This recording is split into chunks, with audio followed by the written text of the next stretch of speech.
The only way I can describe it is, it's almost like tertiary syphilis. It's like, no, seriously. Put that on the poster. Because what happens is, you get the first thing and you get rashes and then it goes away, and then you get the second one, you get really sick and then it goes away, and then it goes and you completely forget about it. Then many years, I used to work in hospital, and many years later it recurs and it eats your wiring up from the inside and fries your brain and you feel your soul. And honestly, sitting there watching Santa Claus 3 was just like being physically ill. It is so horrible and so disgustingly putrid. And the story is, the story of the original Santa Claus movie, that Tim Allen has to sign a contract and become Santa Claus. So it's like Miracle on 34th Street meets The Fly, and he becomes Santa Claus. And then in the next one, Mrs. Claus, he gets married.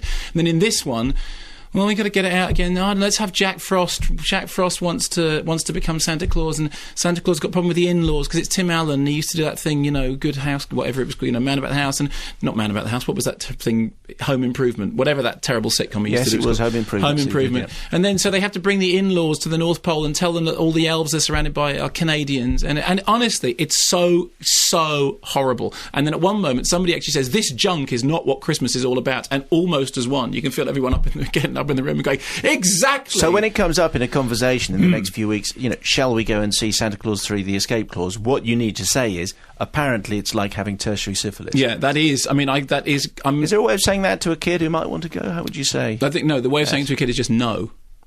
No. It's like all the things that you don't do. You don't run with scissors. You don't run with a toothbrush in your mouth. You don't go and see Santa Claus 3. Okay. And believe me, I'm really not exaggerating this.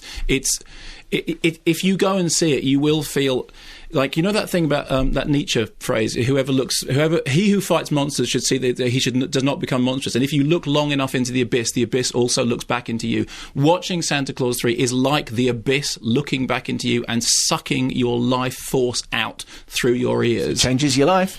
Well, yeah.